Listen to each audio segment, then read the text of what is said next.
Hello survivors and welcome to another Walking Dead Road to Survival video, and in this video we're going to be taking a first look at Gold Mythic Slasher Beta, who is going to be a new Gold Mythic Beta coming to RTS. The original one was not that heavily used the character and he was really cool looking.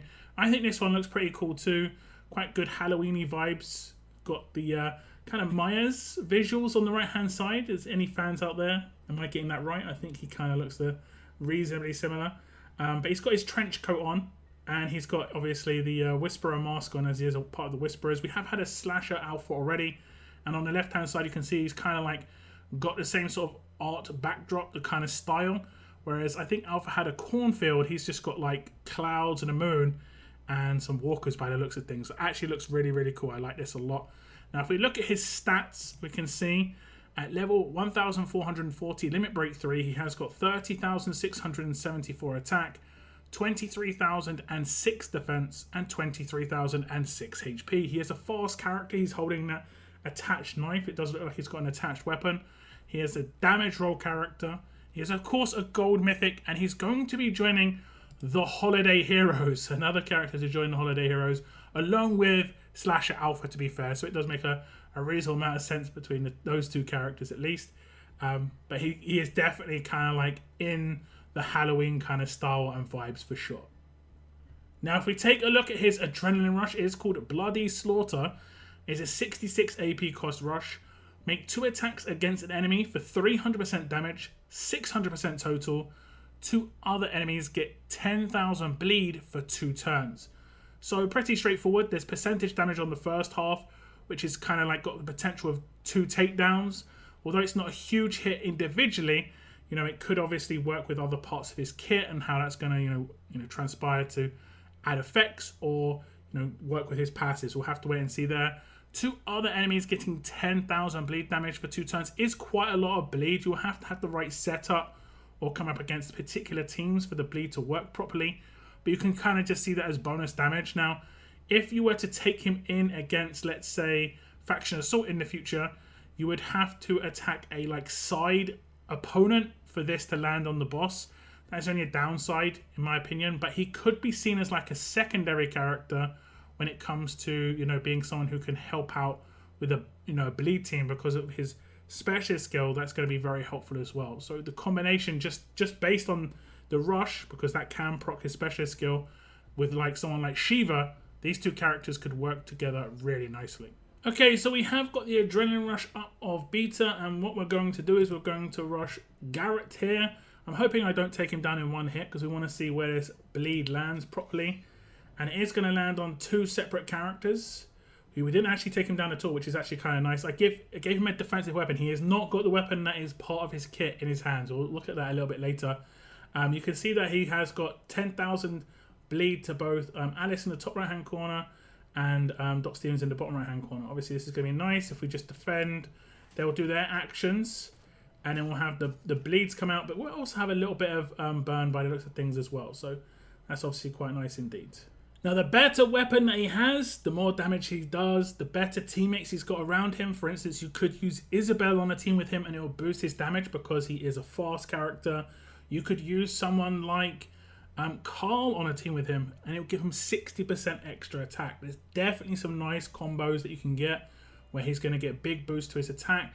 That's going to increase those 300% damage hits, but will also increase some other stuff in his kit. But that 10,000 bleed is flat. So if you wanted to go to the other end of the scale and just make him ultra defensive and just use the 10,000 bleed as the damage, that's an option. It's not an option that you couldn't go for. That's definitely something you could try. We'll look at the upgrades here though. When you get to grade 2, it gets +1 attack. So initially it's just a single target attack, but very easy to get that second attack in.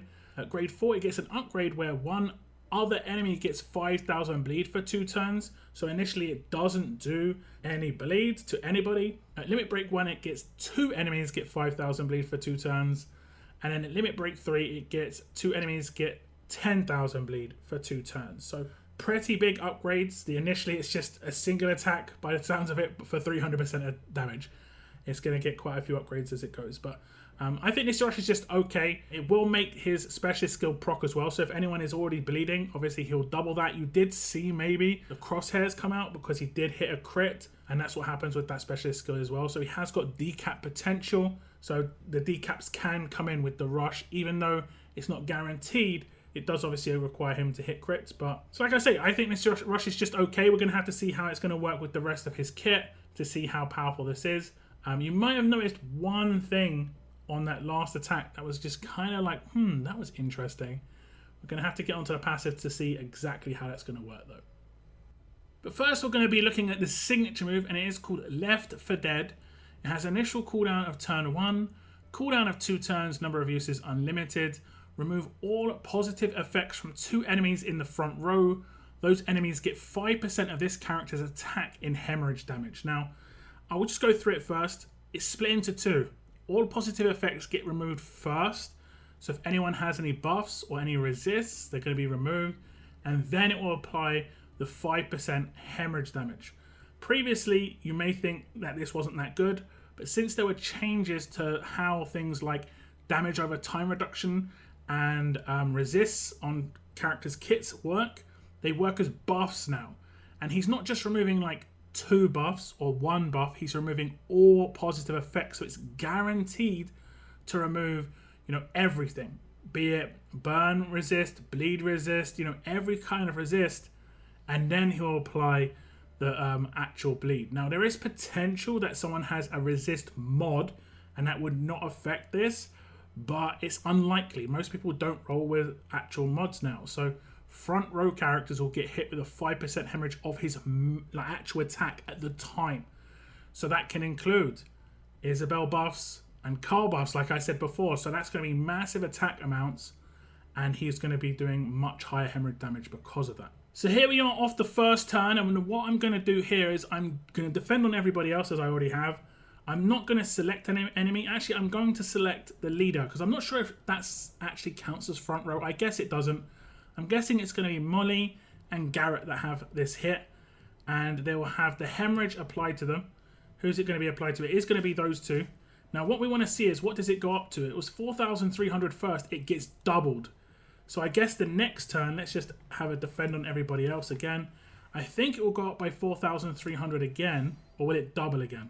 Let's have a little look. The hemorrhage comes in, and it's going to go up by 4,300. That's going to be every single turn, so whatever you apply initially is what's going to happen. Now, obviously, I could attack and double the hemorrhage straight away because of his specialist skill. Every turn afterwards, it's going to also add 4,300. The next turn, I could double it again to 60,000. That's how hemorrhage works. Because of the damage over time buffs, from William and stuff like that, I think this is actually pretty good now. It's not going to be super quick, but you've got to be very vigilant as a defensive team. Who's going to be on your front line? What maybe resist they've got on your front line, which is kind of tactical. You could potentially put bleed resists on your frontline characters to try and stop, Beta having a bit of a field day. It's definitely an option on certain teams. So go straight into the upgrades, and you can see at grade 3 it gets -1 to cooldown, so it goes from a 3-turn cooldown down to a 2-turn cooldown. At grade 5 it gets an upgrade where you remove all positive effects from 2 enemies in the front row. It's obviously going to be very important, but it shouldn't be too hard to come by. That's 2 copies.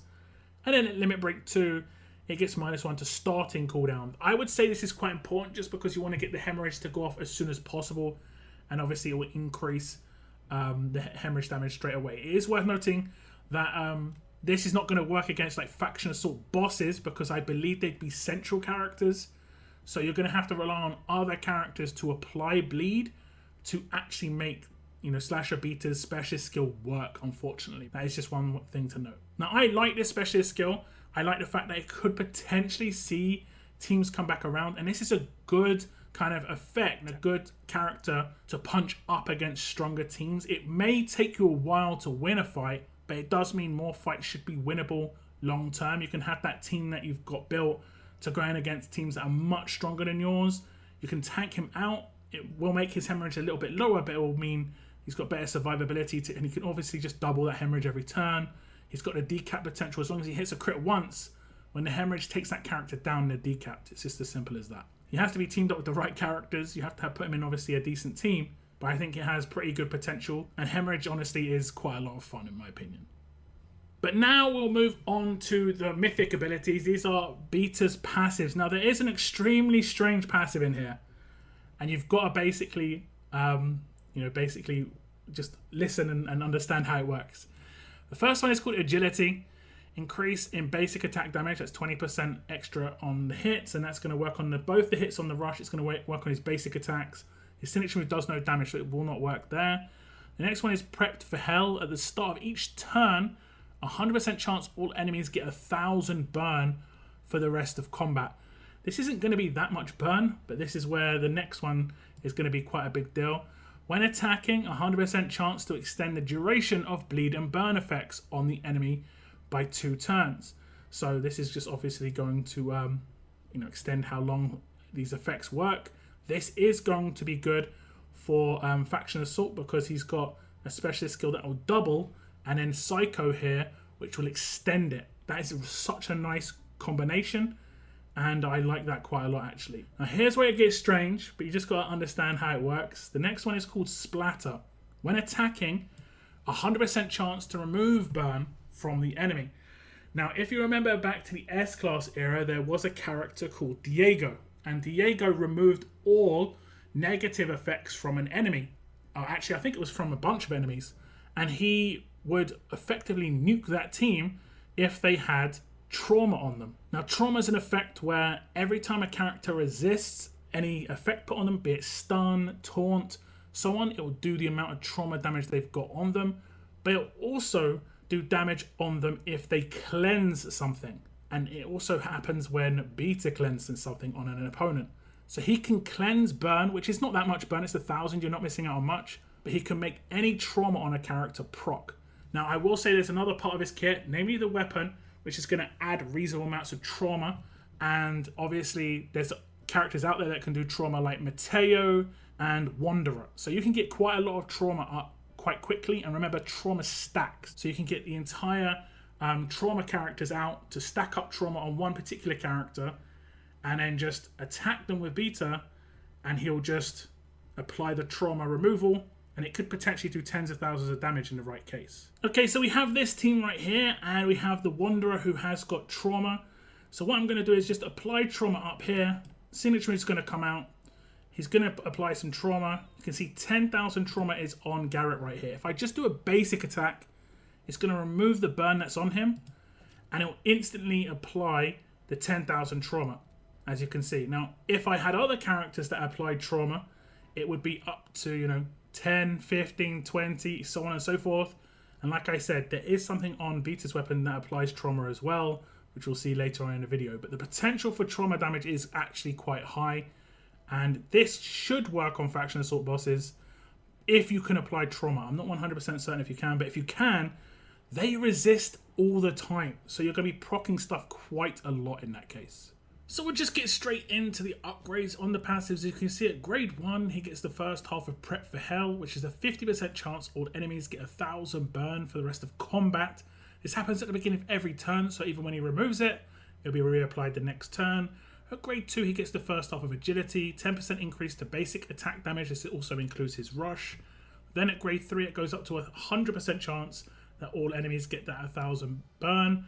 And then we move on to the next upgrades. You can see the first half of Psycho comes in, which is 50% chance to extend the duration of bleed and burn effects on the enemy by 2 turns. This will be great for Faction Assault if he's comboed with the right character. Then we have grade 5, the first half of Splatter, which is 50% chance to remove burn from the enemy. Once we move on to the limit breaks, we can see we get Agility 2 come in at LB1, making it a 20% increase in basic attack damage. Then at limit break 2, you can see Psycho 2 comes in, making a 100% chance that we're going to have the duration of bleed and burn effects be extended by 2 turns.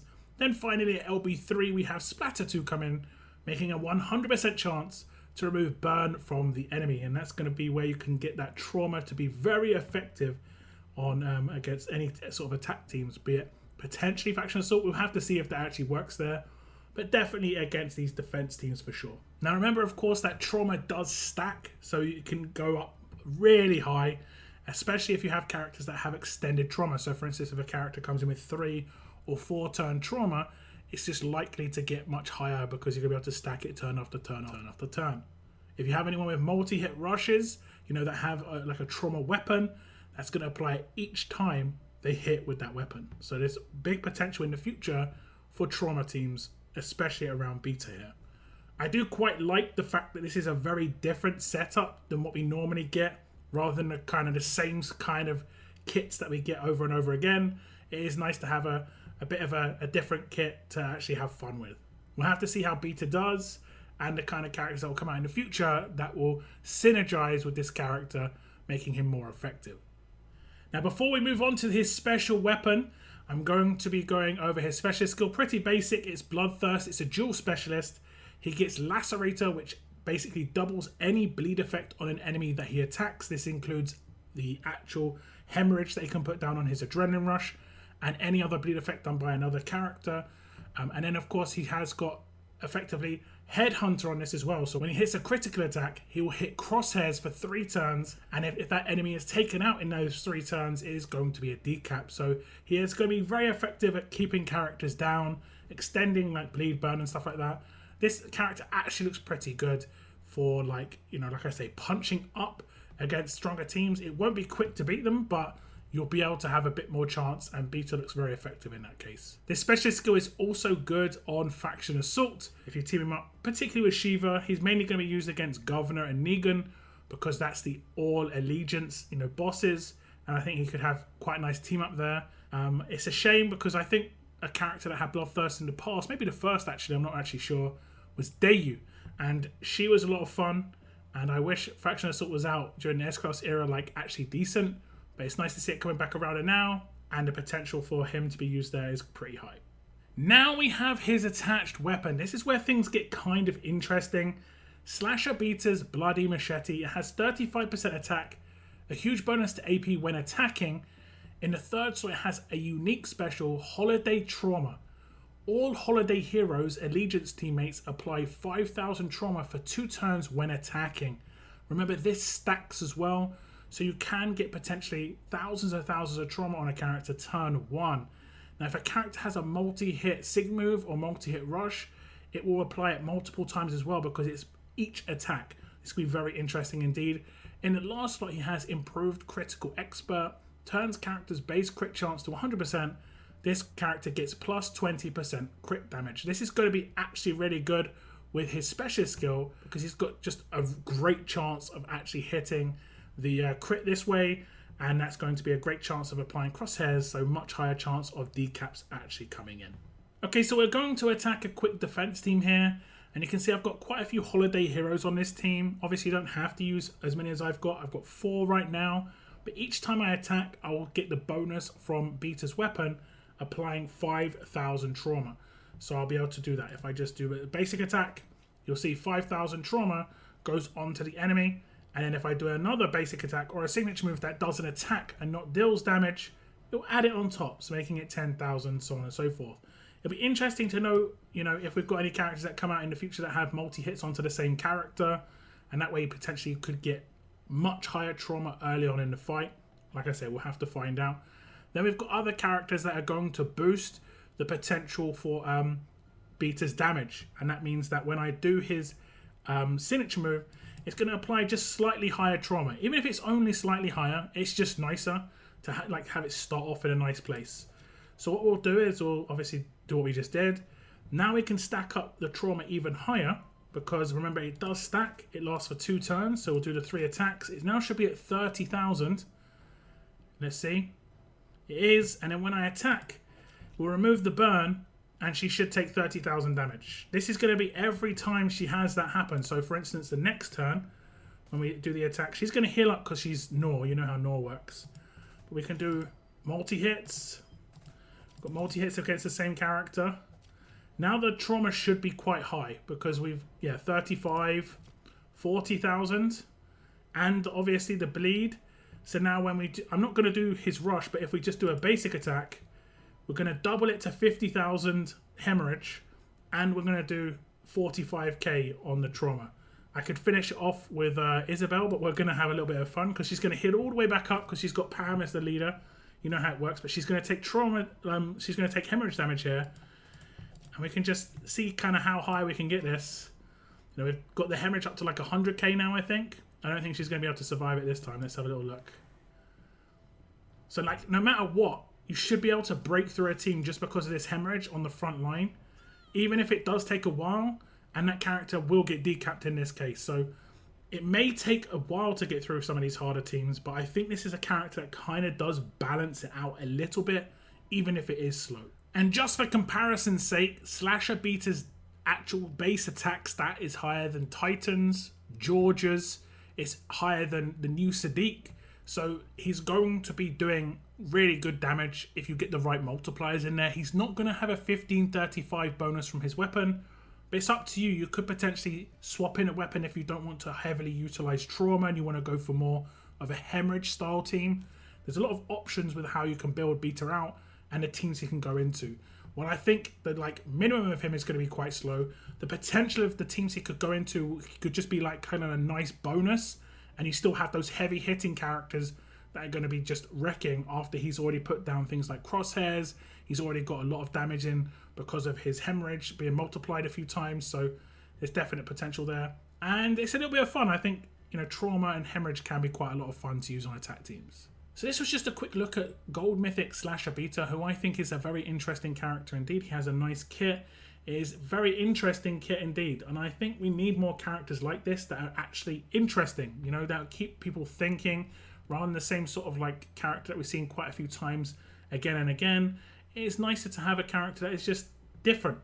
You know, keeps people interested in the game, keeps people thinking about the potential of new characters and how they can be used. And he's a character that is kind of fun, honestly. There's some parts of his kit are really interesting for sure. But it'll be very nice to see the kind of teams that people can come up with this guy. And I'm looking forward to actually using him myself. If I get my hands on him at LB3, I'll be very happy. That seems to be kind of what you need to do, honestly, because of the way the burn removal works if you want to take advantage of trauma. But if you want to use him for the hemorrhage, it doesn't seem too bad to actually get him, I think, to LB2. So you can get a little bit more bonus out of it there. Obviously, the higher grade, the higher stats, the higher the attack, the more hemorrhage, so on and so forth. All the multipliers come in. You know how it works. But I'm interested in this character. I'm looking forward to it.